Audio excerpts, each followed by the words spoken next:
post-pandemic, we saw, protectionist policies, nations coming out with protectionist policies, and now, there is this huge fear of de-globalization.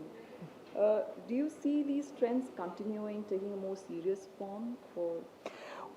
It is very concerning that the world is turning away from what has made us all wealthier, healthier over the last 3 decades, and it is an integrated global economy. We have done a study at the IMF on the cost of fragmentation, and it is a very interesting conclusion. If we build security of supplies rationally without slipping into unnecessary protectionism, it would cost the world economy, but only 0.2% of global GDP. If we do it the wrong way with a lot of protectionist measures, unnecessary protectionist measures, it can cost us up to 7% of global GDP.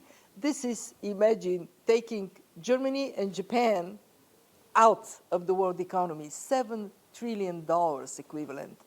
And if we combine this with technological decoupling, dramatically executed, it can go for some countries up to 12% of GDP.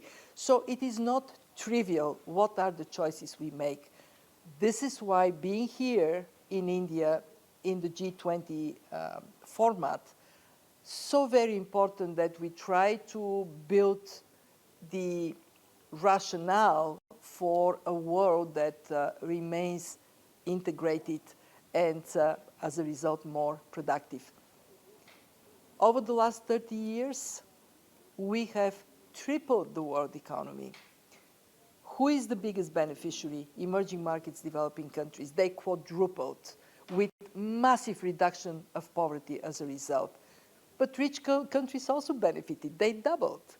So when we think for the future, emerging markets must be very forceful in protecting a world economy that functions in a harmonious way, because they are those that are going to be most affected, especially small developing economies. So India is standing now in this discussion for the whole emerging world. There's this whole talk about supply chain shifts, and it started around the COVID pandemic. Do you see it gaining ground, and is it something that can work out as a policy? There are some positive lessons drawn out of the pandemic. One of them is very simple.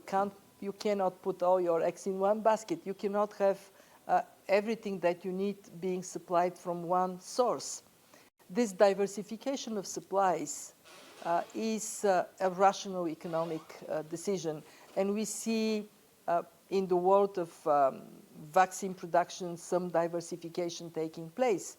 We would see it also in other areas where dependency on one source can put an economy at risk.